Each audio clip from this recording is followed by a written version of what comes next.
Ladies and gentlemen, welcome to today's episode. Happy Wednesday. It's really Monday when we're recording this.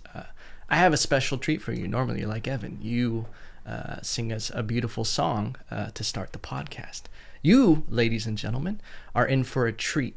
Today, I have with me as a guest in studio. She got the corona test. She is corona-free, we believe. Can't speak for myself. But ladies and gentlemen, I would like to unveil the new song by Marley Lovelace, the number one singer-songwriter in the Ventura area, as I always say. She's going to be singing her new song, The Knife.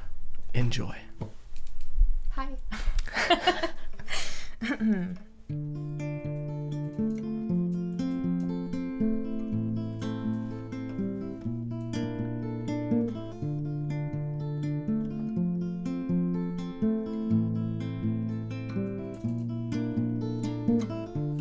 Wonder how much time it consumed to have the blood washed from yourself. And I wonder if used differently, could you have better helped? So misjudged at first glance 'cause of all the harm people use you to do.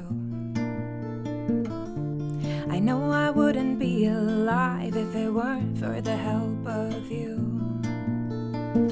'Cause they met their match and you made their day. In my short existence here you made my pain go away. So sharp, so elegant, so strong, so intelligent, so commonly missed you, so commonly taken away. I'm very glad I put you in my pocket before leaving my house today.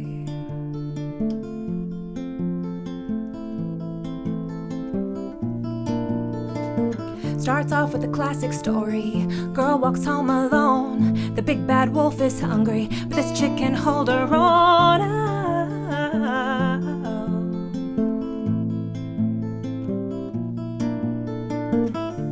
Like deja vu.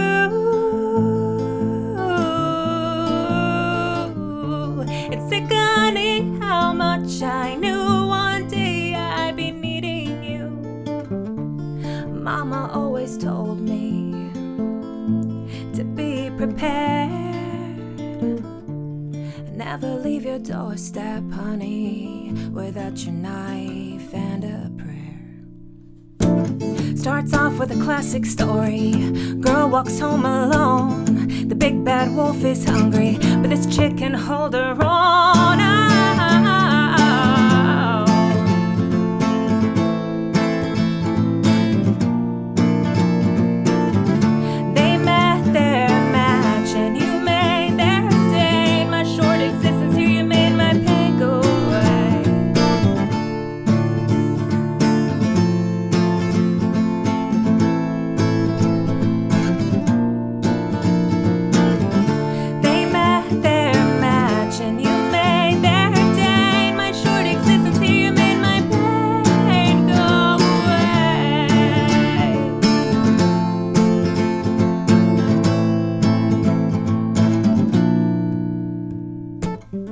Truth be told, I'm terrified, and in my mind I'm paralyzed.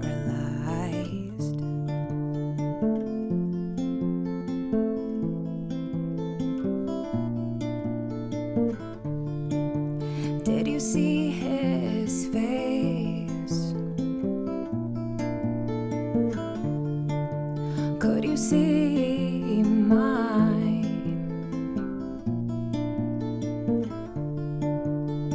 Twisted by fear, both of ours at the same time. But it was one or the other. Only one would walk away. And by the time he saw you,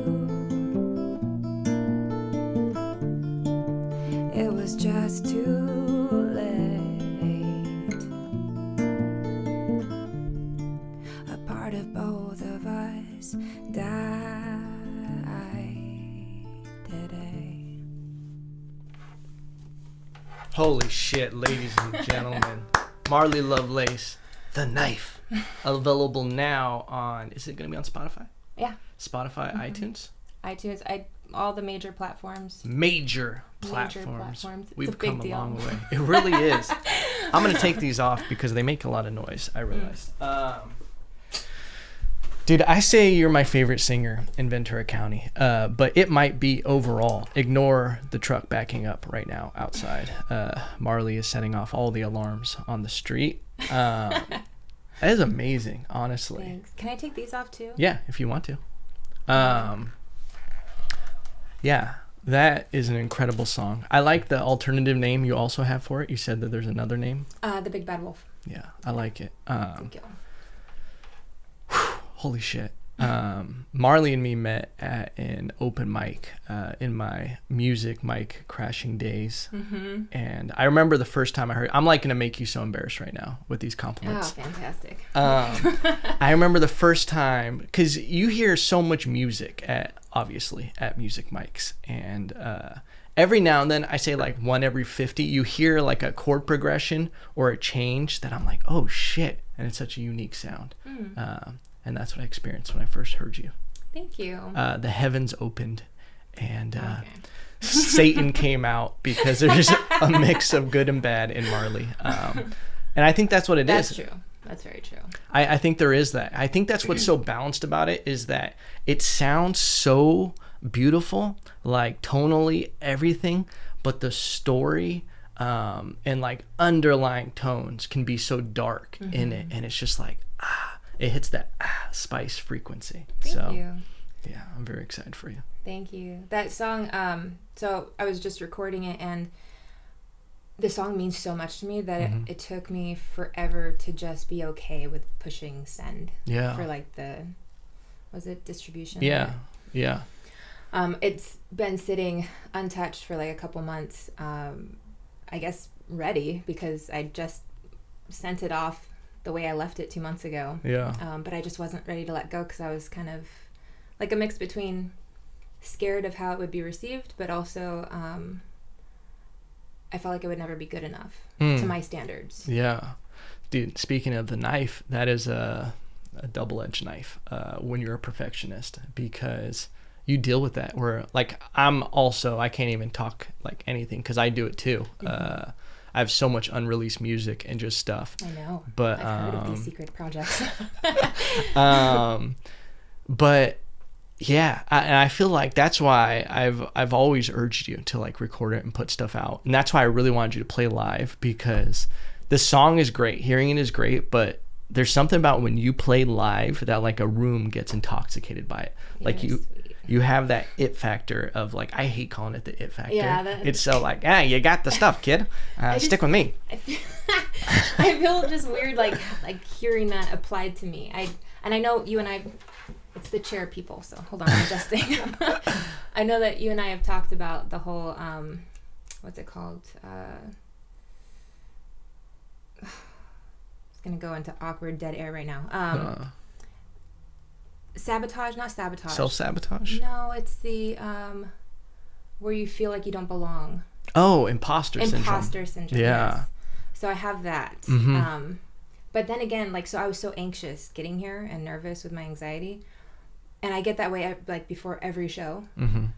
But it's like once I get up on stage and I'm able to release that energy, like I feel it just getting, I don't know, released. And when I look up and like the room is silent and looking at me, it's kind of like a bad joke.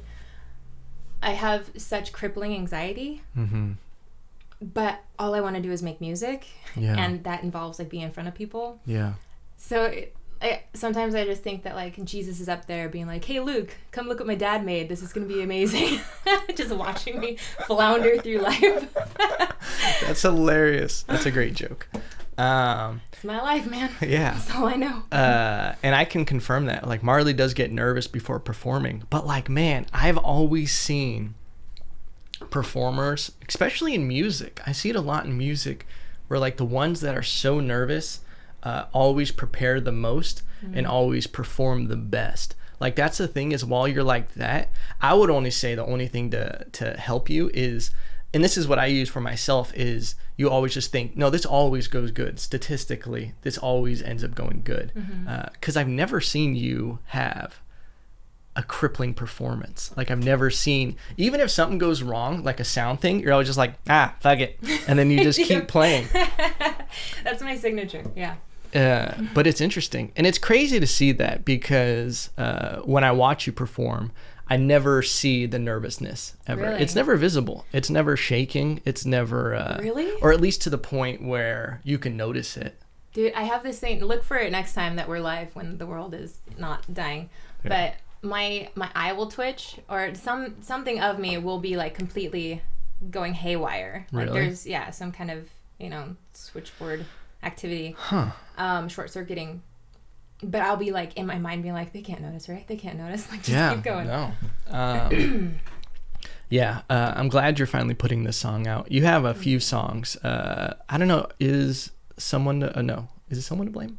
Somebody Blame, yeah. Somebody to Blame. Is that one available? Not yet. Okay. I'm working on it. Okay. Because that song's amazing. That is literally when, because I do video production and everything. That song, when I hear it, I always picture a film going along with it. Right? I always see it, like The Mist. I always see the graveyard. I see the train. I see like so much stuff. So I think that's another great song. It's crazy that you have imposter syndrome. It's not crazy in the sense because it's like a known thing among people who are artists and creative. I think I feel like that's the biggest challenge with people who do either music or put stuff out, is just getting past themselves. And I think for you, what started working for me with, at least, I'm all over the place right now, rabbit holes. Yep, let's go for it. What works for me is accepting stuff at 90%, 95%. Because then I learned that from South Park, because they... have you seen their documentary? I think it's called 48 Hours to Air or something to air. It's something where they literally go from the beginning process of an idea in a room of, like writers in a room like this. You're just like, they'll start just doing funny voices and be like, what if something blah, blah, blah. And they start coming up with ideas for the episode. And they're like, have you ever read the Apple agreement, like what you're agreeing to? And then they were like, well, what if it was like, you're like signing your life away, or you're willing to be a human centipede, like some weird shit. And then they go from that to from in 1 week, they come up with the entire story for the episode, all the way to production of, it's ready to go on the air. And they literally always come down to the last hour of when it has to air, of when they're sending it to Comedy Central. They do this every time? Every episode they do it that way. Wow. They must have really awesome relationships to banter and kind of work off of each other so well. Yeah. And it also, that's where I learned it. He was one of the main writers. I think it was Seth or Trey. He said we had to become okay with 90% because when you try to get to 100%, you're going to have such a low level of output of stuff. And usually that last 5%, you're the only one who notices it, That last, 5-10% is usually what I waste most energy talking myself out of things. Yeah. And it's such a waste. It really is. So I agree with that. Sometimes even that last 5%, you almost start ruining it. Sometimes if you start, especially in music production, dude, it's so easy to ruin a mix now that you're getting into music production now. Look at her, she's a little butterfly. I know what's going on. I know what you're talking about. It's like you can just start muddying a mix, and then the song doesn't even sound like a normal song to you anymore. And then you're adding weird sounds and drums to it that have no business being in there. And then you go to bed and you wake up and you're like, oh, I need to take everything out that I just put in there. Well, I've literally, I save almost every progression I make. If I add a new thing, I'll make a duplicate of my last one. Oh, really? Yeah, because I want to track it and make sure if I fuck it up, there's a way to, get back to it. Yeah. And when I sent you this is a couple months ago when it was still in its sprouting modes, but it just went downhill after I sent it to you. Really? I just grinded its face into the asphalt so hard. So I had to delete maybe 8 of them and go back to okay, which one had the emoji of the fire? That one was the good one. So, and I had to rename every single one of them. I still have to delete it off the hard drives because it's just bogging it down, but Wow. How many different versions of this song, The Knife, do you have, would you say? Close to 86. Shut the fuck up. Yeah, but it again, like, it's all just, little baby steps, little building on top of it with each one. That's genius, because I've never even done that. I'm the idiot. I mean, in Pro Tools, you can, all recorded tracks are still in there, but you can't really go back. Like if I, do like my 23rd run of a vocal on a verse, I can still go back into the bin and pull the second recording of it out. But doing it that way is so much smarter, because I'll get to a point where I'm like, fuck, I like the mix 5 ago, but it's gone. Yeah, right. Well, honestly, I mean, you call it genius, but I call it like self-doubt for sure. Like I have to, make sure that I can save myself from whatever choices I'm making onward. That's smart that you have the wherewithal to know and be like, we're going to mess this up. Oh, yeah. And, what are you recording in? GarageBand. Wow. Look at that, ladies and gentlemen. There was actually a recent video. Like, I started video production. I'm going to, dating myself right now. It wasn't really that long ago. I would say, 2008 or something like that. And YouTube wasn't what it is now. So I really went down the rabbit hole of always feeling like I had to get to the next industry standard software or something like that, workstation, to make the music that people on the radio were making and everything. Like the radio. Yeah, remember that old thing? Yeah. But I'm realizing now there's so much, and you should check this out if you haven't seen it. There's a whole series on YouTube of how it was made. And you can type in pretty much almost every artist. There's a lot of hip hop, but it'll be like how this song was named. Like you can type in how, a good one is The Pursuit of Happiness by Kid Cudi. If you type in how Pursuit of Happiness by Kid Cudi was made, it is a breakdown from the producer of how he made the instrumental, the story behind how the verses were recorded and what they did it in. And what's crazy is a lot of these big hits, even with Eminem beats and everything like that, they're all being made on GarageBand and Logic. Really? And it's people don't need these crazy systems anymore.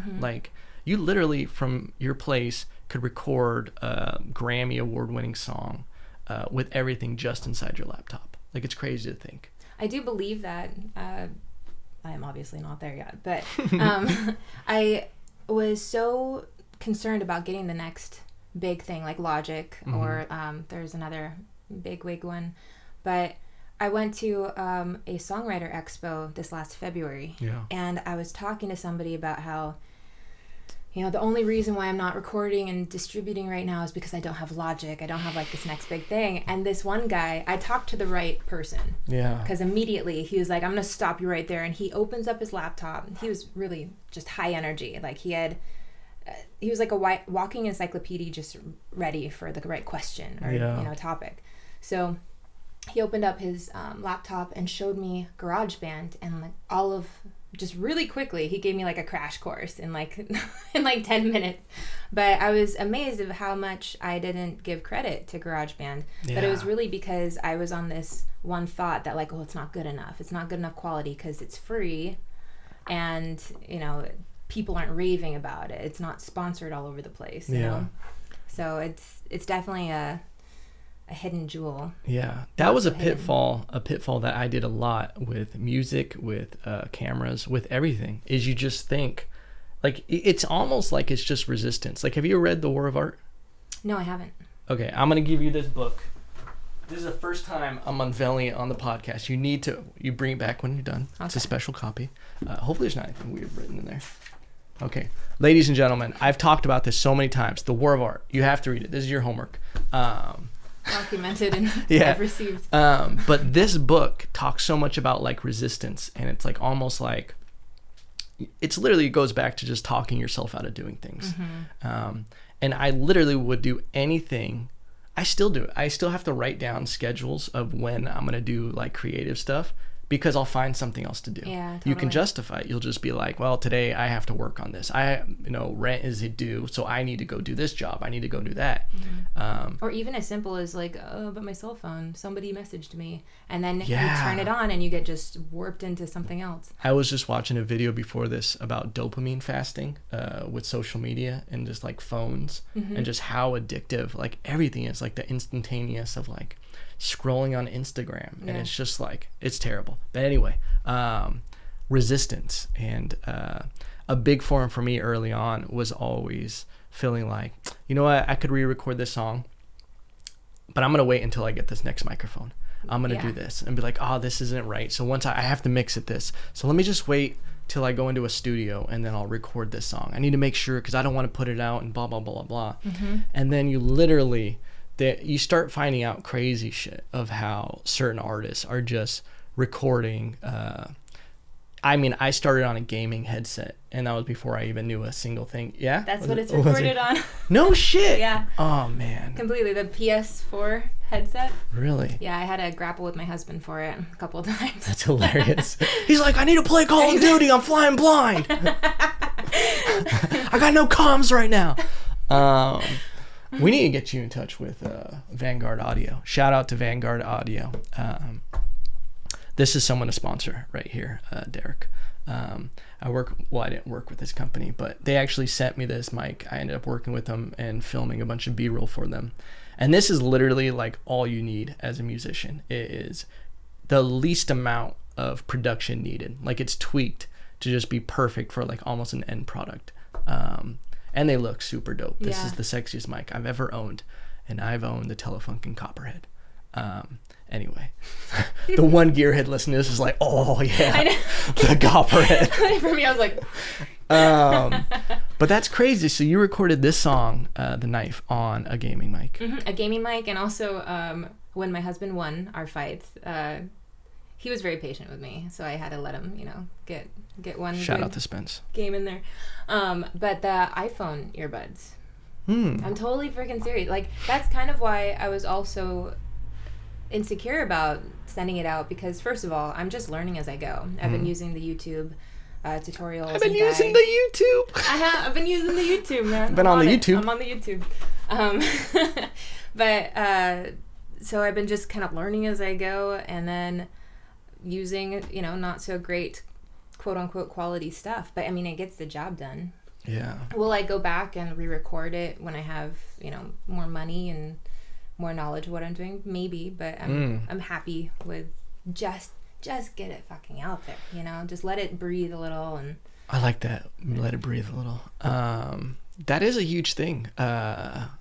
I've talked to a lot of people who want to do podcasts and want to do videos and everything. And it's like that re-recording process sometimes is a double-edged sword, because it will make you keep dredging on this one project over and over and over again. I know people who have re-recorded their first podcast episode over and over and over again. Do they do some in between, or are they just no? They just keep wanting to redo it, and it's just like, you got to put it out. Yeah, that's self-harm. Yeah, and it's just I like that. Just you can re-record it. I don't see an issue with, like, it's already out there if you want to do another version. And sometimes I think you for sure have to record an acoustic version of it. Yeah. I want to see how good this audio was from us recording it live right now. But honestly, and it's first thing in the morning, Evan. I can't guarantee how well I play. It is 6:30 right now, ladies and gentlemen. 6:30 in the morning. We've been here since 4 setting up. It's actually just so fucking hot in Ventura right now that we had to do this early before the heat really came through. Oh, and I was already sweating by the time I got here. All camped out in front of your air conditioning. Hobbled over. Marley texts me and she's like, I thought my car got stolen. I'll be there in a little bit. Oh, God damn it. So funny. So my husband, first of all, I like driving our Tribute because it's higher up, and I have anxiety with all facets of life. So I like being higher than the wheels beside me. Yeah. So I feel that. Yeah. But he has the kids right now. So it's only fair that he gets the one that can transport them if need be. Yeah. So he gives me the Toyota, which is a small to the floor one. And he says, I'm parked out back. okay, fine. I'm already like, I'm not getting the car I want, but I'll bite my lip and I'll just go. Okay. So I'm carrying everything. I'm getting out there and I don't see the car. And I was like, fucking A, he parked on the side. I know it. I go to the side, the car's not there. And I was like, shit, do I tell him it's stolen? Because that's just going to waste more time. So I go back upstairs. Good luck. He's like, what? You'll see. I was like, I might as well walk at this point, So I get upstairs. We switch out. He's all hectic. I'm sweating and frantic. And the kids are like, oh, did you already do it? I was like, no, I haven't even left. Girl, do you know anything about podcasts? You think they're done in 5 minutes? This is my career on the line. And so Spencer comes up and he's like, it's all good. It's in the garage. I'm like, thank you. I love you. Bye. That's hilarious. So, yeah, very healthy relationship. Great. But you're here now. I am. I loved the live version. That's the thing is, you playing live, that's why I really wanted you to play live, because it's different. Yeah. And we talked about this before when we recorded in studio one time. It is so hard for music artists to play live because it's usually reverse. You usually get a lot of people who are really good at playing in recording settings. Yeah, not me. Because they don't want to play live. Like, it's harder to play live than in a recording setting, I think, because you only have one try. It's that live audience. You have to deal with all those nerves. It's a different set of nerves in a studio, but it's usually more intimate. Mm-hmm. Do you agree with that? I honestly, while you're talking, all I can think of is like, why am I the way that I am? Because like I have absolute just like fear of playing live, but I also love it. It's a high that I can't compare to anything else that I've ever experienced. 100%. Which, for the record, I haven't experienced many highs. So you're all meth? Nothing on it. For my future employers, need not worry. But when it comes to like in studio, it's like I feel like it's less intimate because it's kind of controlled by these little segments, and you don't get to really, for me, from what I've experienced, like actually delve in emotionally when you play. Yeah. That's what I love about live playing, is because it's one take, unless you're, amazing and you know how to do a one take, but you know how I am. I mean, you've recorded me before and you're like, pretty good. Well, sometimes. Granted, that was like your first time being in a studio setting. That is true. Was it your first? No, I'm lying. I'm sorry. You were not my first. Lie to me about that. Okay. So I did do a recording setting a couple years ago, before the Thomas fire, or right after. Oh, that's right. I think you did tell me about this. Yeah, I disclosed it. Yeah, you did. You always gotta be honest about the ones before. I thought it was good. And the thing is what I was saying is like it's much harder to play live. So, and it's crazy because you've developed that muscle so hard to the point that it almost doesn't do justice to what you can do when you just you're listening to the song, if that makes sense. A lot of artists, I've been to concerts where huge artists, you hear them play live and you're like, what the fuck was that? What genie was in the studio that made that sound good? And it's honestly, I think it's almost an experience when you see someone play live that is almost like magic at it. Like, you sound, I think, just as good, if not better, live than any recording that you could do. Thank you. Yeah. I'm just gonna let that marinate because I know you're great with compliments. Thanks. I'm trying so hard.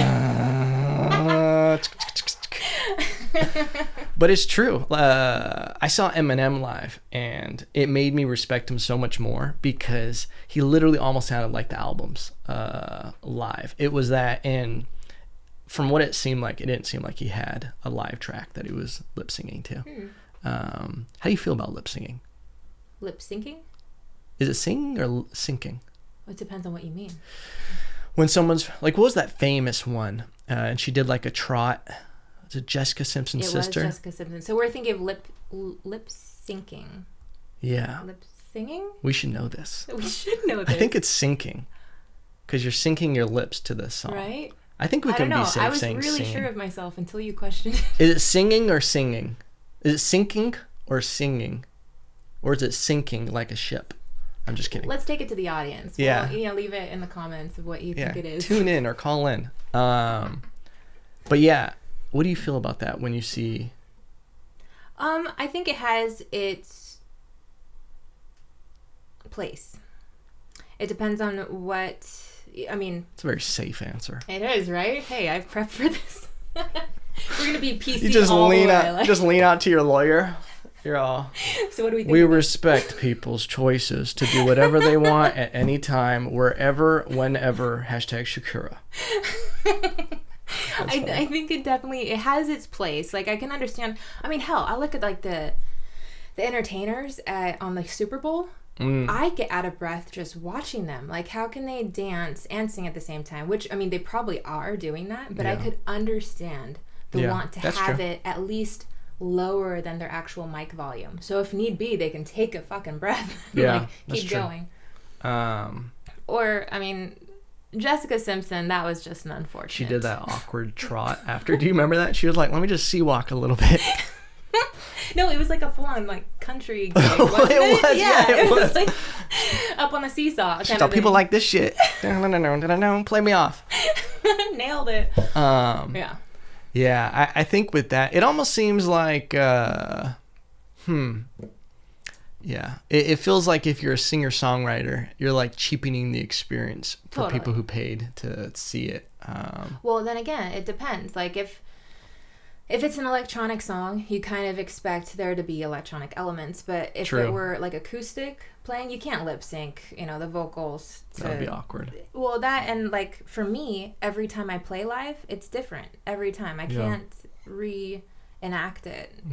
It'll be like my emotions definitely set my rhythm. That's why I feel like it's difficult for me to play with a band. Because I'm also insecure about it because I haven't done it a lot, but also my mood is just the rhythm setter. I can't, it's almost like I can't control myself. Y'all, God just takes over. Exactly. Take the wheel, take the strings. When did I see you play with a band?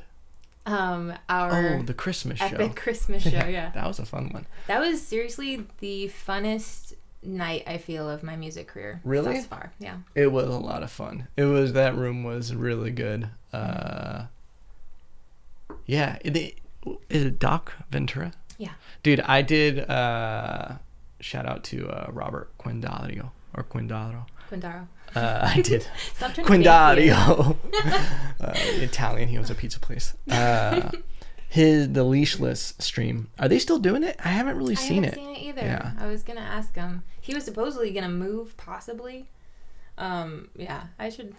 How you doing out there, Robert? I'm gonna call you after hit us up. We're worried about you. We care. I did the Leashless interview and the live stream, and I remember I realized it after. I called Doc Ventura Doc Holliday from Tombstone. I was like, yeah, I did. Shout out to Doc Holliday. I did his show. Oh, yeah. Yeah, he probably was watching. He was like, thanks, Evan. But that show turned out really well. Yeah. And I was very skeptical on how it was going to go. And I was like, we have such a mixed bag of entertainers. We did this Christmas show. There was opera or gospel singers. Gospel. There was reggae. There was like Christmas rock. There was a comedian. There was Marley, and there was like older singers and everything. Like, it was just such the spectrum was insane. And somehow it pulled off to be just a super cool show that everybody did great. It was a full house too. Yeah. And it was raining, just pour. I had to pick you up because you couldn't find parking. Yeah, and there was that weird thing downtown going on where everything was shut down. Oh, the wine walk. Yeah. Yeah. What do you think of the Ventura moves downtown? Oh gosh, I don't. Here we go. Here's politics. Then we're gonna dive into that. So. Basically, to lay it down for people, there is an area of downtown Ventura completely just stopped traffic to make restaurants and orgies for COVID. Yeah, or COVID orgies. They're just facials for COVID. COVID, Corona, bukkakis everywhere. I don't know if you know what that is. Anyway, Google it. Careful when you Google it. Not safe for work. They basically roped off downtown, the entire strip of downtown, blocked it off, put all the restaurants outside, and basically corralled people to be able to just to walk foot traffic through everything. And I drive by it sometimes to get to the freeway, and it's like legit traffic. People are all huddled in there. It's disgusting. Well, okay, I shouldn't say Oh, shit. Oh, no, I did it. I went there. Lawyer's gonna pull the tape. Oh, okay, I'm biased, though. I live there. Yeah. So, like, getting out of my fucking, like, parking lot is like, you don't live here. You don't belong. Like, get out. Or, you know, just, I also feel like I can't roll down my windows just driving downtown because, like, people are just there inches away from me without masks. I mean, okay, shout out to the people who are wearing masks. You know, you're doing it the right way. You're trying to get a little slice of normalcy while living in a fucking pandemic. But we're in a fucking pandemic. Like, nothing is normal about this. Yeah. So I understand for the economy and the want to get businesses going, but I think we just went about all of this wrong. I agree. It is weird. It is disheartening when you start seeing everybody just going about their business like it's not an issue. And I'm like, the reason why this is being extended is because people aren't doing it. I know. You know? Yeah. And it is annoying that this is one thing. This is the first time I've lived in an area that has a lot of high foot traffic, like where I'm at. Mm-hmm. And I hear the weirdest shit from the parks. Oh yeah, you live like right across the street from a hot spot. Yeah, and I don't think I'd ever do this again. I want to be tucked away in a quiet neighborhood, just out in the middle of nowhere, where I can shoot people with a sniper rifle if they you're on come your into way. view. I mean, you got your garden flourishing. You know, just flourishing. My harvest is bountiful. Dude, I don't know. I feel like you know this person. I don't know why I said that. There's a person who walks by. I'd like to get your opinion on this. Who walks by, I've talked about this on the podcast, I call her sign kicker now. This lady walks by almost every day. So in the park where I live by, they have about 7 or 8 signs placed all through the park. Follow social distancing guidelines. God damn it, we're losing the video. Overheating. I'll just keep talking. Give me 1 second. This is the last thing I wanted to happen. I can't believe this. This is crazy. You want that Dyson? No, it should be good. If the video I always think my Dyson's gonna fix everything. Edit, you want to put the Dyson on it? Yeah, we're back, ladies and gentlemen. This heat is crazy. But anyway, sign kicker. She walks through the park every day dragging her little dog. I want to call it animal services, a little thing, and she's just like dragging it. God, no. She walks up to every single sign and front kicks them like she's in Sparta. Like, this is Sparta. Just a stomp. Boom. And she kicks every single one down in the park and then walks off. She'll either do it like trying to be hiding it from people, or she'll come at late at night and I'll hear the signs knocking down and we'll go out and look at her while she's doing it.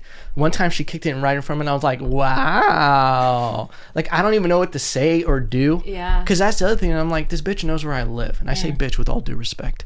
But she knows where I live. And I'm like, I can't be messing with people in a public domain when they know where I live. Mm-hmm. And that's like the other thing. I can't mess with people or say anything because I'm like, these fucks know where I live. Mm-hmm. You know? Mm-hmm. We gotta be it's all just careful ridiculous. these days. And then I try to think, what is the motive of someone to kick down all the signs like that? Well, here's another thing. Unfortunately, this is a question that does come to mind, so don't judge me. And also, this is the chair, so my little adjustment. Marley's not even sitting in a chair. I don't know if she's talking about. Does she look? This might be a stupid question. Does she look sound mind? Like, does she look like she takes care of herself otherwise? She does have like a perm. It's like a weird old thing. I don't know. And also the fact that she's doing it. We lost video again, but we're going to let it cool down for a second. Keep talking. That she does it like in the night and hidden from people. Just blowing on the camera. I pretended to blow the camera. Say that again. I don't even. Okay. Yes. So the fact that she does it at night, hidden away from people too, it was just interesting because if she really wanted to make a statement, she'd do it like full blast, daylight. But yeah, it's really weird. I don't know. But you know, people are fighting wars we don't see all the time. That's so true. That's what I started wrapping it up like as, was that she's just a miserable person that's dealing with her own shit, and this gives her like a feeling of control. You know, Shit's wild out there right now. But poor dog. That I don't stand for. I know. You can do whatever to signs. Like, that's... Yeah. Yeah, and I think that's what it is like people are dealing with so much weird stuff right now. It is a very weird time, you know? And what's that great quote? Idle hands are the work of the devil or something. Is that what it is? It sounded good enough to me. Yeah, it's a good quote. But basically... Brought to you by Evan Lopez. Yeah, but like if you get into a place of where you're not doing everything you can to stay occupied and stay somehow moving forward, you get bored and you get into a place where you just start sulking. And what's that thing from Stranger Things, the underworld? What is it? Did you ever watch Stranger Things? Oh yeah, but the underworld thing. What was that called? Underneath the underneath world. I don't know. I'm butchering it. I swear I'm a fan. Doesn't seem like it. But yeah, it just like you get the sunken place. Is it the sunken place? I think it's called the sunken place. I only saw the first season. Again, bring your comments to... Yeah.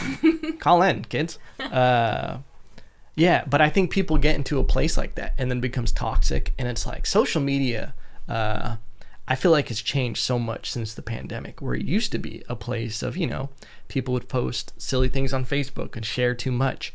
And it was like the amount of toxic stuff was every 1 out of 10.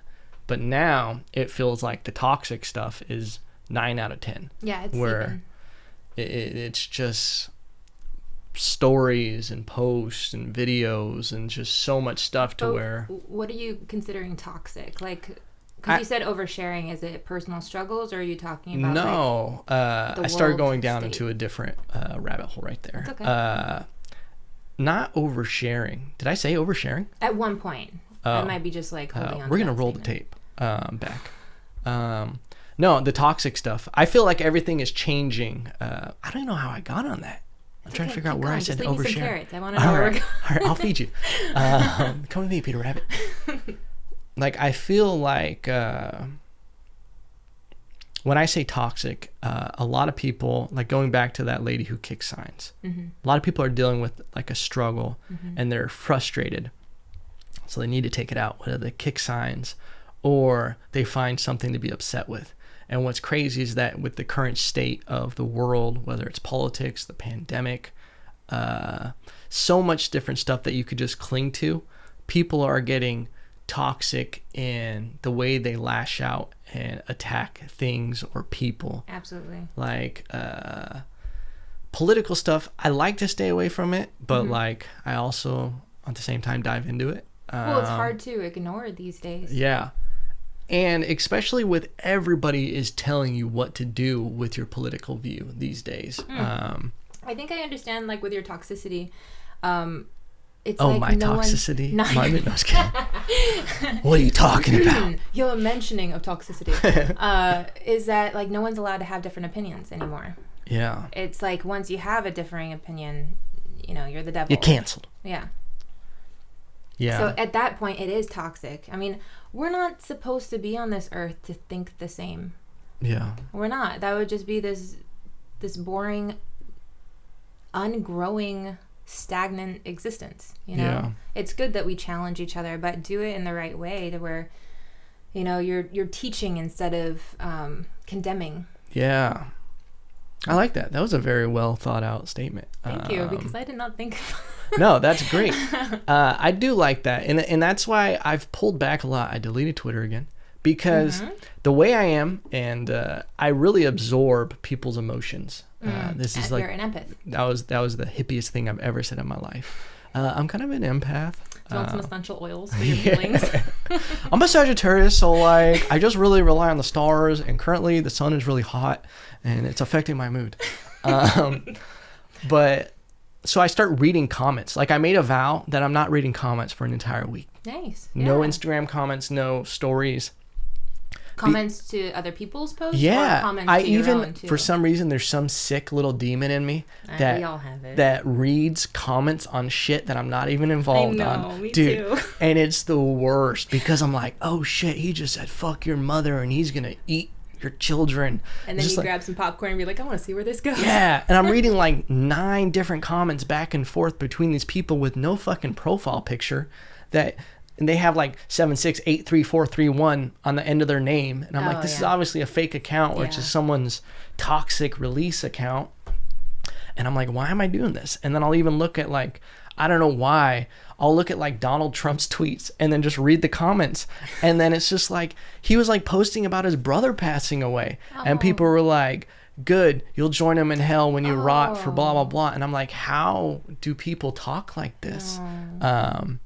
But here's the flip side to it, because me and my girl last night were talking about this on the patio, just looking out, and about how that's not real life. I've never encountered those people in my life, the kind of people that comment. Are you one of those people? Are you 7432176? No.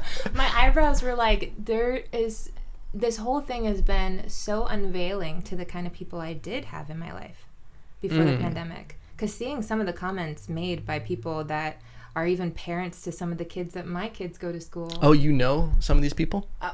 Yeah, like, okay, they don't go as far as like, I hope that they're in hell and all that, but they say very bashing comments. And I don't have any specifics right now because... Yeah, you don't have to have specifics either. Yeah, but I have looked back on people I went to boarding school with, and I was like, oh my God, like, you just grew up into such a pleasant individual.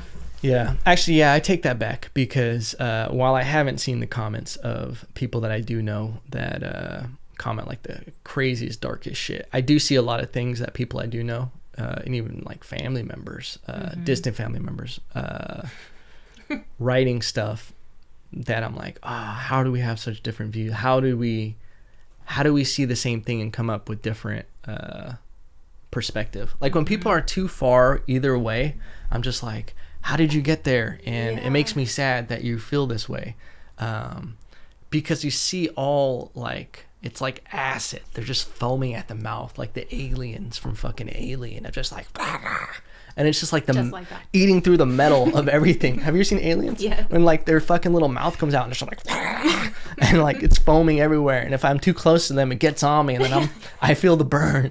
Hashtag bars, metaphors. Bars. Sorry. Little side comment. Bars is, I've adopted it into my own language. Oh hell yeah. Welcome. It's how I win arguments with my husband. Yeah. I just say something, I'm like, bars, and I walk away. That's why you're supposed to use it. Yeah. Whenever you need to put a stamp on something and let them know this shit is over, you just drop a bars on them. Okay. But continue. You're talking about like even continue, but I'm gonna talk now. Yeah. So continuing back to the podcast, Marley, talk. Spencer and I, Spencer being my husband for everybody else who doesn't know me. Shout out. Back on. Yeah. You gotta tell me these things. Okay. You really don't. It's better not. You're all. He is walking such a fragile line right now, and I feel for him, and I really appreciate him, because my side of the family is very. I always want to say. Do you want to go down this rabbit hole you're about to go back down? Oh, that's a good question. That's a good question. It's fine. I mean, everyone in my family is aware of it. Okay.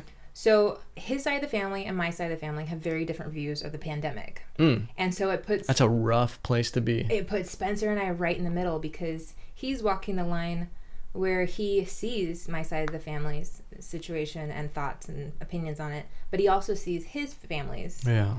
And being married to me is not like the easiest thing ever anyway. So like treading my emotions in that way has just been another layer of excitement. Yeah. It's been a cause of a lot of fun arguments. I would say that our arguments are more fun than they're not. Yeah, because it's mostly us just like, we know each other, and we kind of, we're a little theatrical when we argue. So one time... What are you guys, Puerto Rican? No. So one time, like, he and I were in, like, felt really strongly about something. We were in each other's face, just, out of, like, drama, and, like, we exaggerated our facial expressions. But then one of us, like, lifted our chin as though we're, like, fluffing up our feathers, and the other one stood on our tippy toes. So, I mean, we kind of have fun adorable. with it. That's good. I think you have to have fun with it. Especially to be stuck with people for so long right now. It really is. To there's got to be so many people planning their breakups. They're already looking at listings on Craigslist for apartments and ways to get out. Divorce lawyers are just like, yeah, it's they're just a just matter of waiting, time. getting everything ready and just sitting there, the door open. That is rough. That's a whole other thing where people have so many like different views on the pandemic and just what the right thing to do. And then when people undermine, I don't like this in general, when people put blanket statements on something that's so much more complex than that. Like with the pandemic of like, it's not real, you're just going to get the flu. And but then you don't see the butterfly effect of certain people who do have people who are immunocompromised. My mom. And at high risk.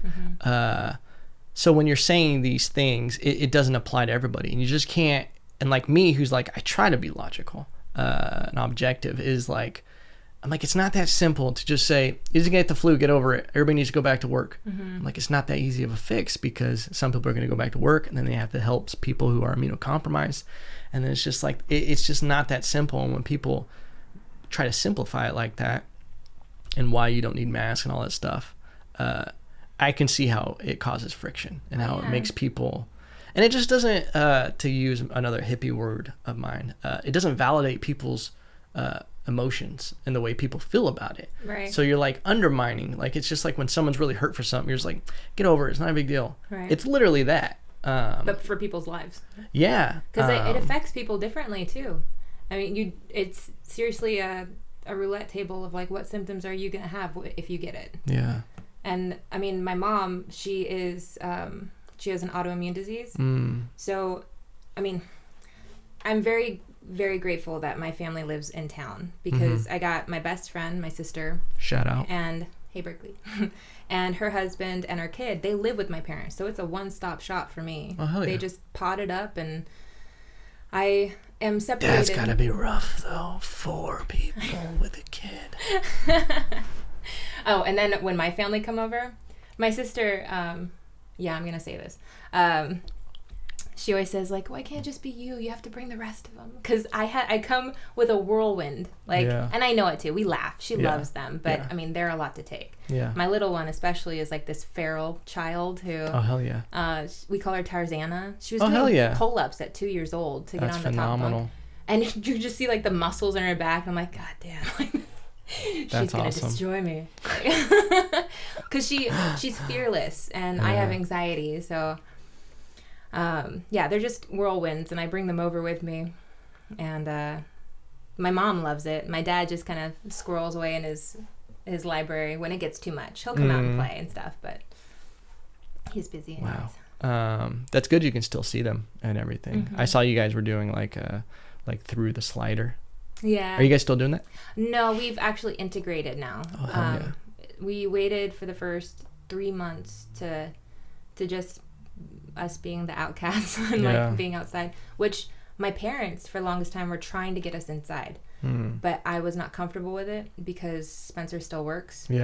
And then we all had like a family discussion and went over the protocols that Spencer takes while he's at work. And again, my parents were comfortable with it, and my sister was comfortable with it, so the council agreed that we can be accepted in. Which is funny because like the day I got it, I came out the first day that I went in to their house. Oh hell yeah. Congrats on that, officially, publicly. Yes. It was such a funny situation, like just sitcomed. It was perfect. The way I came out was perfect.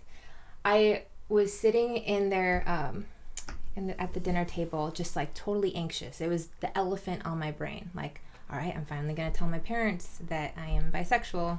It's going to happen. And I had to think about, like, how am I going to do it? What am I going to say? How are they going to react? And so conversation was going on. Could you scissor the tension with a knife? So stupid. You were waiting. You're like, I was thinking elephant. I was like, what can I turn this elephant into? Anyway. Yeah. So... like clockwork, my mom and my sister just start getting into it over something. And so my dad's at the end of the table, at the head of the table, just silently eating. And I'm there, and voices are now getting raised, and it just got to the point where I'm like, fuck it, I'm bisexual. And everything just went silent. Berkeley picked up her plate and walked to the kitchen. And then my brother-in-law was in the kitchen, and I just hear a one bust laugh. It was just this, ha! And I almost couldn't control it. Like, I was just so anxious and nervous. That was the only thing on my mind, and it was getting farther and farther away from me being able to say it. Yeah. So I was just like, fuck it, I'm just gonna take the reins. And that's hilarious. I love that. But my mom composed herself, like, just quietly, and turned her attention towards me. And I was nervous, but I also, like, saw in her eyes, like, anything else you want to say kind of expression. Like, but we talked about it. I think the biggest thing that they were asking at that point was, what does this mean to my marriage? Because they love Spencer. Spencer was like, it means good times ahead. Well, I came out to Spencer actually at the end of last year.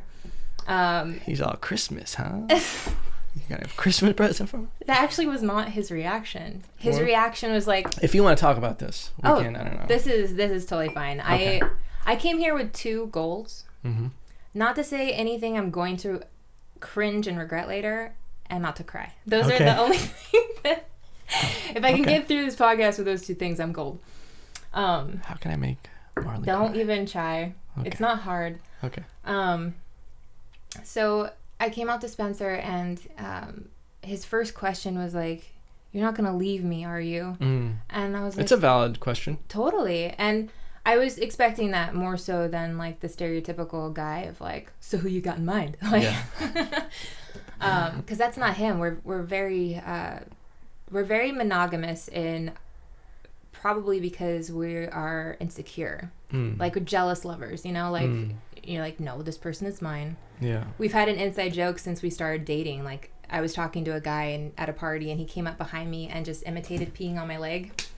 So, like, and then I've done the same thing to him. If I get uncomfortable, I'm like, psst, I come up behind him. That's pretty funny. Which, I mean, to say being jealous is not, like, a healthy attribute to have in a relationship. But if you're mutually jealous, I think that's doable, right? Yeah. I mean, you guys have obviously found a way to make it work. And yeah, 11 years. Yeah. That's impressive. Very impressive. I was trying to think. There's something with the crying that I was trying to. Oh, yeah. Marley once tried to make me cry before performing on stage. I didn't try. This is honestly my favorite story to tell about Marley, is that when we were at a Christmas show. How did we even get on the topic? You started asking me about my family. Yeah. Oh, okay. So I've known you for a while. It's been over a year now. Well over a year. Yeah. Yeah. Shout out. You're here. Yeah. Hey. Shout out to Evan. Shout out to Marley, wherever you are. I'm so good at this. Yeah, I just realized I had known you for so long, but I didn't really know you because we go to open mics together. Book. Yeah. Yeah, which I don't like. Because I share too much. Marley tries to get me to share anything. She'll randomly be like, "So how are you, Evan?" And I'm like, "Swell."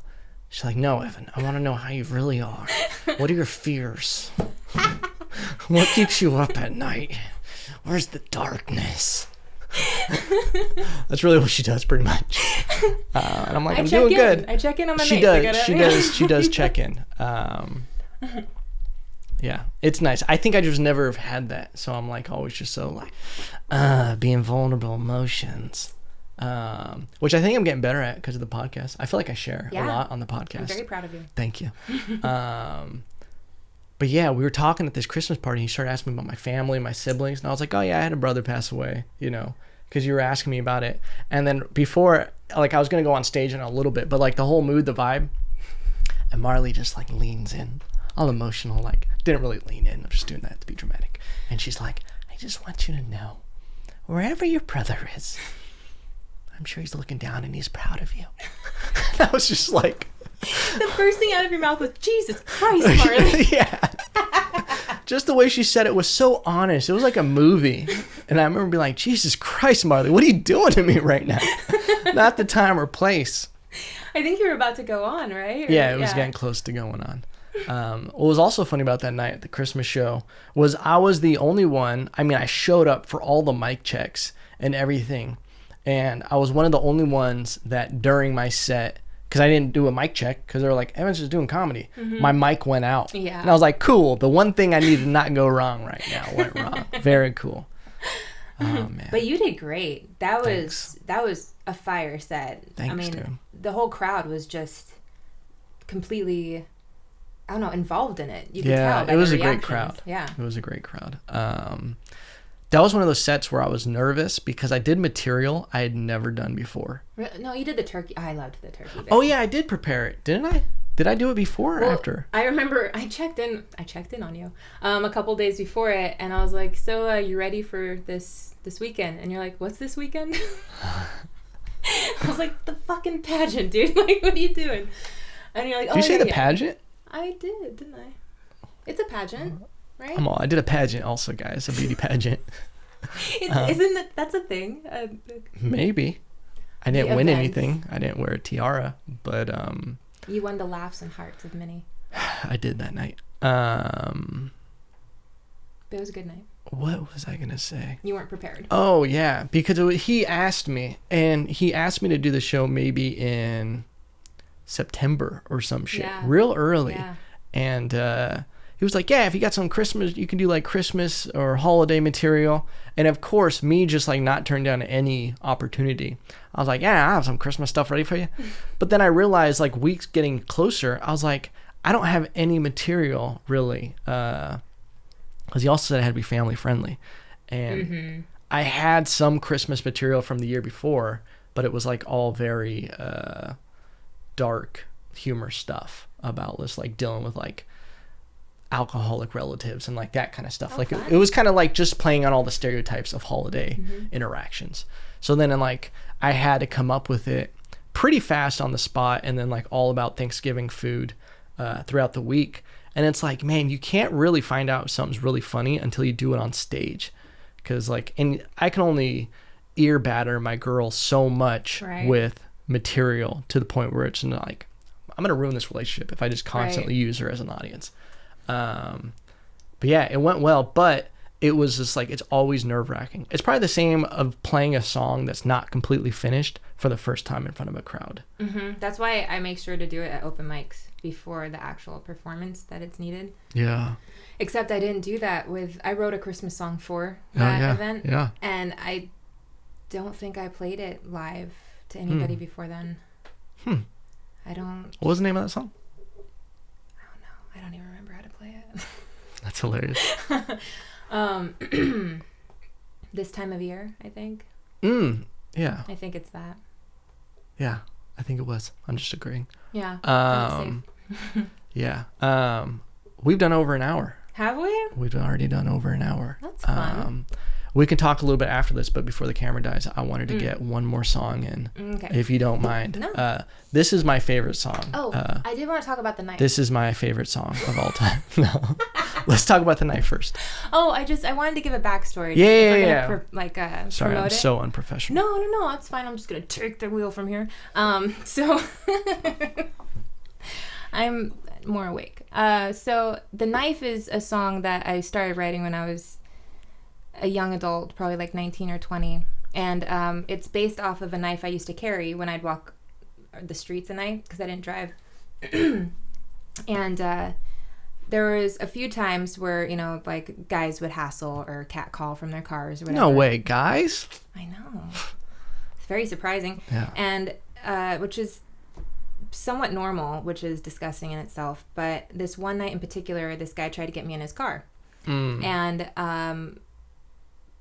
long story short, because we're running out of time, he was continuously trying to and hassling me until I pulled out the knife. And then he was like, oh, crazy bitch, and, drove off. But so this song is, just inspired by the shitty reality that a lot of women have to go through. I really like that. I wish I would have asked you to give that intro before the song, because that's great. Maybe I'll go back in editing. Just kidding. I'm not going to edit that. No, I really like it. And you've been writing it for how long? Oh, yeah. So it took me like 10 years. So I wrote the first part as just kind of like a release of the situation. Like, it was my way to cope and deal with my emotions of, like, I was scared shitless. Like, I handled myself as though I was like this tough person who can, you know, you can't fuck with me. But like inside I was literally shaking, being like, please don't take this farther. Like, I don't want to have to use the knife. I don't want it to be used on me if, like, the person overpowers me, or, you know, whatever the situation came out to be. But I was very grateful that all it took was just showing that I had it ready to use. Yeah. I wanted to ask you, because you say that you use the song as like kind of a release to get through the situation and kind of expel the energy. Has that been a big thing for you during this pandemic, of having music as an outlet? It's probably the only thing that keeps me from getting really dark. No shit. Yeah, I went through believe it, though. A really dark depression just a couple weeks, like the beginning of the pandemic. Loved it. I'm an introvert, so I was just like, yes, I'm totally in my zone. I have my kids, don't have to worry about them, they're safe. But then you get to a certain point where you can only do the same routine every day, and you know, having like 3/4 of your socialization being with people who are under 10 years old, it's very wearing on you. That and working out has been a medicine for me since I got off of anti-depression and anxiety medication. Yeah. So the gym, I was living at it before the pandemic, and then that was taken. So I tried supplementing with yoga, but I've broken myself multiple times with yoga and like at home weights, that I'm just like, you know what? We're just going to get fluffy. It's okay. We're just going to go with this. It's hard at home. Even me, who like has always been a gym rat and like worked out and done sports, it's hard to get the same energy to work out at home. Yeah, it doesn't translate the same. And not only that, but it's like the breakup of monotony of having your schedule and routine and driving to somewhere else and then being in that place, and you get completely detached from this place. Which has been hard, you know, and I just keep perspective of like, it could be much fucking harder for me. Well, you seem to have retained your shape well. I've tried to get it back. There was a couple weeks where I think I went up about like right now I'm like 165, and I went up to like 174 or something. So I started getting up there, and then I slapped myself around a little bit, and I was like, we're eating a little too much Del Taco. You know, I don't even do a scale. I don't. Numbers, I've always like struggled with my weight at a young age, and anxiety too hasn't like helped with that, but I felt that focusing more on a weight and like the number and stuff was doing way more mental harm to me personally. And I agree. My identity. I agree, because it's not a good people just work in construction right now. It's not a good no pun intended scale of what kind of health you're really in. The only way I do it, or the only reason why I do it, is just from years of boxing. It's been my guide of like my shape, and then still like jujitsu, because I'll still compete after the pandy if it ever stops. And I just want to make sure too for like weight class. Yeah. So I normally compete at 155. So like even being at like 165 is like, that should be my limit of where when I get closer, I'll get down to like 160 and I'll just cut water weight. But like, I think for regular people, the scale can be a bad gauge, because it can give you a false sense of progress if you're weighing at different times. And it can be like, it can put people's motivation down, because you might be gaining more muscle and it's going to weigh more. So while you're putting more muscle on and actually becoming more athletic and in better shape, the scale's not changing. So then some people don't see it going down. So then they're like, well, fuck, this isn't even working, and I'm working out all the time. What's the point? So it can deter them. Yeah. I remember struggling with that when I first started working out, because I didn't know what the fuck I was doing. And the first 2 weeks that I was working out, I was just like tits to the bricks, doing it every single day, like cardio, like, you know, weight training, everything. And then after 2 weeks, I had gained like 3 pounds. And I was like, what the fuck? And it was mostly like water retention and muscle. Yeah. But then after that, of course, I Googled it. I was like, what's wrong with me? You know, But it was totally normal. And I just kind of let go of the scale. I mean, obviously, I fluffed out a bit. I don't think so. No, I did, and it's okay. Okay. I told myself that your camera adds 20 pounds, so I've actually lost weight. Hell yeah. But I mean, honestly, I'm trying to just be graceful with myself. I've never been kind to myself that way. You gotta be nice to yourself. Yeah, like growing up, massive anxiety. I dealt with bulimia. I've dealt with anorexia, and sometimes not even knowing it. Like, I was bullied hardcore when I was younger, like talking 8 years old, and my dad didn't know it, my mom didn't know it, but I was dealing with anxiety. So I had a routine of I was a fluffy kid, like, and same. Yeah, I was real fluffy. I need another podcast on here because we need more time. I want to know more about Fluffy Evan. We can keep going. We can go try to do 90 minutes if you want. We can go for it. I just don't want to bore your listeners. No, they enjoy this. I know okay. they do. All right. You eat it up, people. Normally it's just me by myself, so any change, I'm sure they're ready. Cool. Well, thank you. So when I was 8 years old, I had this routine of like preparing myself to get to school. I'd grab my piece of toast, get shuffled out the door, get into the car, and my dad would shut the door, drive 3 feet, stop so I could open my door and I could puke. Because I had that like anxious, it became just so everyday expected. And being 8 years old, dealing with bulimia at that kind of extent, I mean, they didn't know that I was having panic attacks, having to like prepare myself for school and deal with bullies and all of that. Wow. Then later on in life, I still like fluffed out again because I was medicated. So I was able to like numb myself from that kind of anxious energy. But being a young adult, I was in a really toxic relationship, and like the person would basically throw away my medication, tell me I don't need it, whatever. And I started getting that bulimia again, just throwing up out of nervousness. There was a lot of harm that it did on my body. A lot of harm being like my uvula is all fucked up. That's really like all I got out of it. You know that sexy little teardrop in the back of your throat? Uh-huh. Well, mine looks like it's one good cough away from freedom. It's just like barely hanging on. That's pretty funny. Yeah. But I mean, I met Spence months after that toxic relationship, and when I met him, I was scared of him because I felt this pull towards him. You ever meet people that you're like, you're important to me and I don't know why, but I'm supposed to be in your life, or vice versa? I had that with Spence and I didn't like it at all. I didn't want to date anybody. Yeah. But I ended up falling through that. And really stuck to your guns with that one. I know, right? Damn hormones. But I had to finally tell someone the truth about my anxiety and my bulimia, and I felt bad because for the first couple months I had been lying to him because he broke up a relationship with someone who dealt with bulimia and control issues and OCD, and to be with me, and I felt like I was being a complete fraud for taking him from a relationship with his false perception that this one's going to be healthier and better for him. And I'm like, surprise, I'm the same Jack in the Box that you first were in.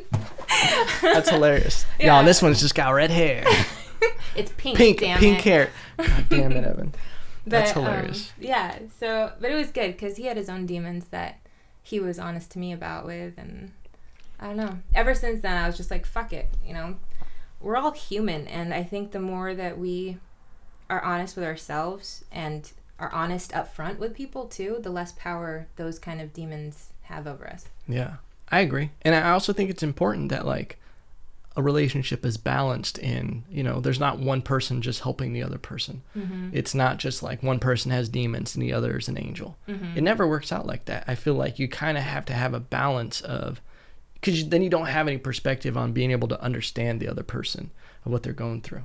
It's like sometimes, not to get all political and cultural, but like when you have people coming from different cultures or hierarchies in that culture, they can't understand another person's perspective because they haven't been there. But I think in relationships, you both have to have a little bit of something, if you're going to figure out a way to grow together to fix it. Right. Because, you know, I mean, I got shit. My girl has Evan. Shit. What is your shit? No, not getting out of me. Like, here's my chance. No, we all have, either it's through losses or it's through insecurities or just life. You know, that's like been my whole thing is like, I don't victimize myself anymore. You know, when I was younger, of course I did. That's why, you know, you go into like self-sabotaging behavior, whether it's, you know, I took a lot of painkillers or I drank and I would get into fights and like, just I would always look for outlets and I would allow myself to do things because I had an excuse, you know. So it took you know, because then I went through relationships where I dated people who didn't have those issues, who didn't ever experience anything, so they could have a perspective on it, and it just would never work. Because either, to go back to my hippie words, but they wouldn't like validate what you felt because they didn't have any reference for it. Right. And it's the same thing where like, if I get around someone who's never been on stage, who's never performed, who's never, you know, had to deal with public speaking, and they can't see how they can do it, and they're like, you know, oh my God, how am I gonna? If I was just like, just get over it, it's just another time on stage, you know, what's the worst that's gonna happen? You're gonna bomb. But that would just never validate them because I'm like, they have a whole different set of experience to, you know, they haven't experienced that. Yeah, that's my rabbit hole, ladies and gentlemen. Bars. So when did you get into music? Did that help you out of it? Because you seem to have been at least somewhat level-headed while you were rapping all those spits. Is that the saying? When I was rapping them spits, no, I got into music early. I first got into music when I was like 10 or 11. I wrote a diss song about Eminem. A diss song? Yeah, I dissed Eminem. Oh no. It was called Real Thugs with an E, with a Z, and then I put in the real an E backwards, so Eminem knew I was talking about him. Oh, yeah, coming at him. I was coming at him hard. He never replied. They didn't have Spotify, so I couldn't distribute the song. Okay. You sat on it, be like, you wait. One day. No, but I got the knack for like liking rhymes and everything. And I never understood it. Like, what am I like? And I just like kind of always just did it. And it turned into like poetry. And then it turned in like when my brother passed away. That's like when I really dove into music and like got into it. Because like you said, like having an outlet is like what you need. Like, and it will like help you get through things. Yeah. And that's why I have so much stuff where I talk about this in music. I need to put out music. Yeah, you do.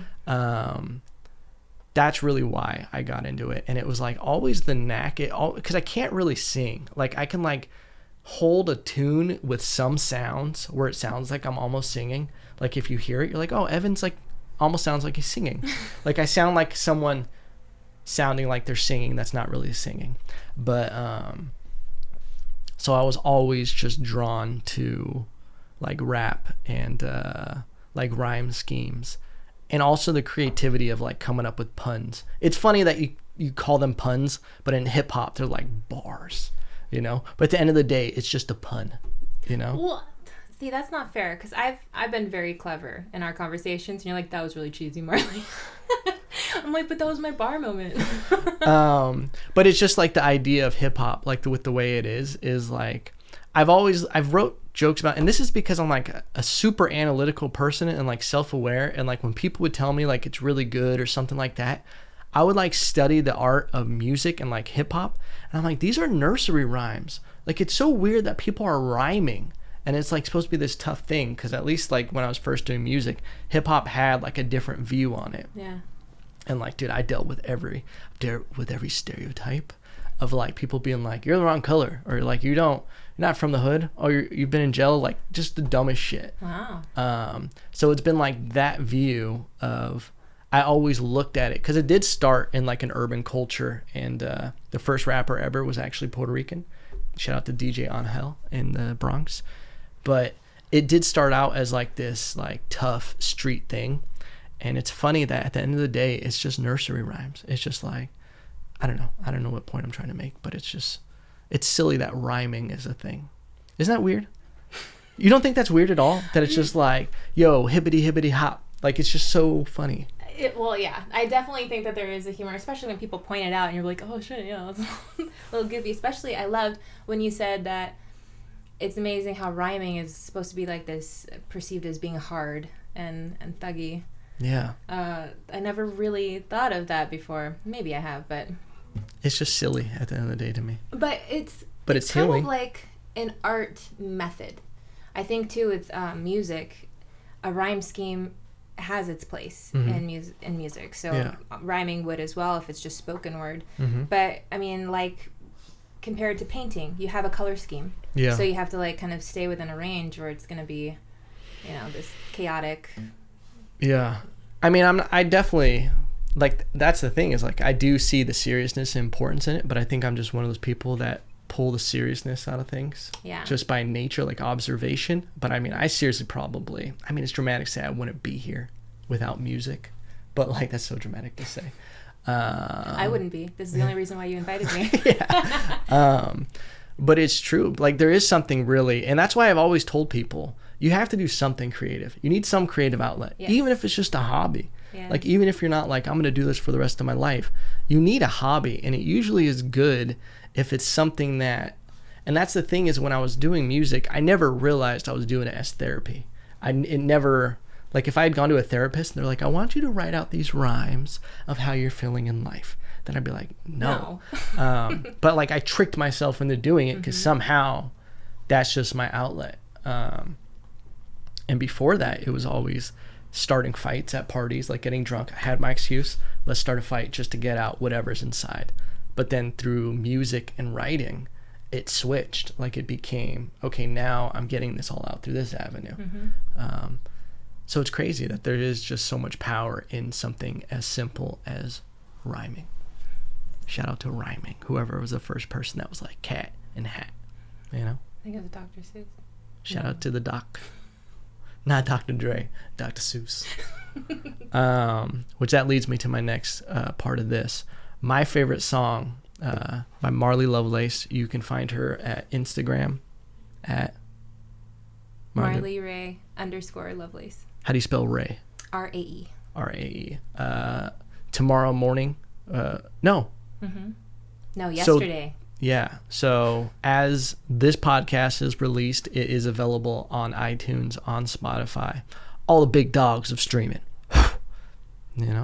Oh dear God.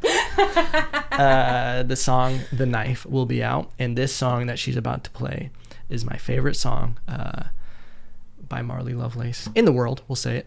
And what made you write this song before? Oh, hey. So this Somebody to Blame was inspired by Cold Spring Tavern up in Santa Barbara. If you go to the website of Cold Spring Tavern, they're this awesome restaurant up there, just hidden in a nook. Their history is amazing. I was looking at it the other day, and but what inspired this song was out front of the restaurant is a plaque that basically said that old Wells Fargo stagecoaches used to get hijacked all the time on their way back and forth to this place because it was a stop on the trail, well-known stop, where it got to the point where so many travelers would just stagger in with their like leftover belongings, like looking for refuge and help. No shit. Yeah, so I saw the plaque and I was like, fucking A, that's terrible. I'm gonna write a song about the thieves. I like it. Yeah, this is my song for. Do you need the headphones on? Yeah. Oh, yeah. Just so I can hear it in its entirety. Sure. This is how we're going to end the podcast, ladies and gentlemen. Marley is going to sing us out. You guys have been spoiled with 2 songs. Ladies and gentlemen, Marley Lovelace, Somebody to Blame.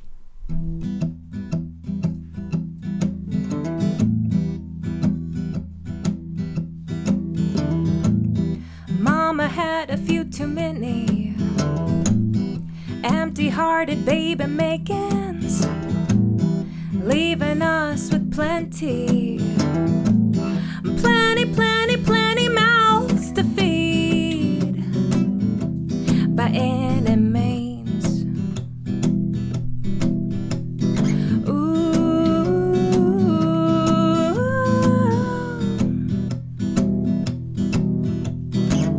It's how she makes her living, sends us out to do her bidding.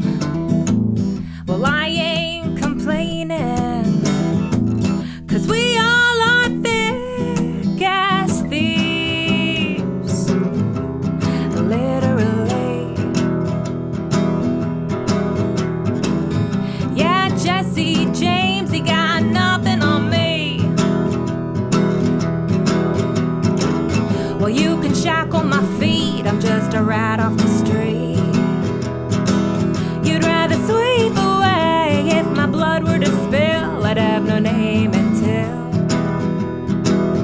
you'd need somebody to blame. Somebody to blame. Filth in the streets and creeps in the alleys. Some of the nice perks of our finest lodgings. Some fall asleep to sweet lullabies. Others toot the growls of their stomachs and their mother's cries. Oh, you can shackle my feet, I'm just a rat off the street. You'd rather sweep away if my blood were to spill. I'd have no name until you'd need somebody to blame. I'll give you someone to blame. Caught word of a good one coming down Cold Springs. I heard a horse and carriage is hauling fancy things. So I slap my kin on their backs and say it's time to leave. We do this right, we'll be sin pretty.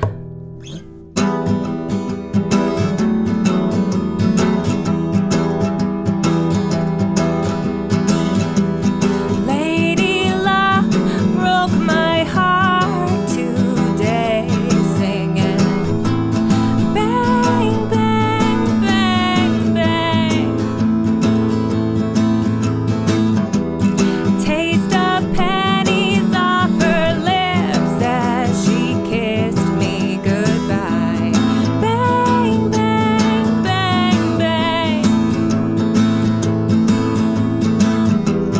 Bang, bang, bang, bang. Well, something went sideways, and it ain't just me. I'm yelling, don't you stop running till you hit them trees. Tell mama I'll be just fine. But we all know that's a straight lead-filled lie. Well, you can string my neck, my life's another mess. You'd rather sweep away if my blood were to spill. I'd have no name until you'd need somebody to blame. I'll give you someone to blame. God willing, you'll know my name.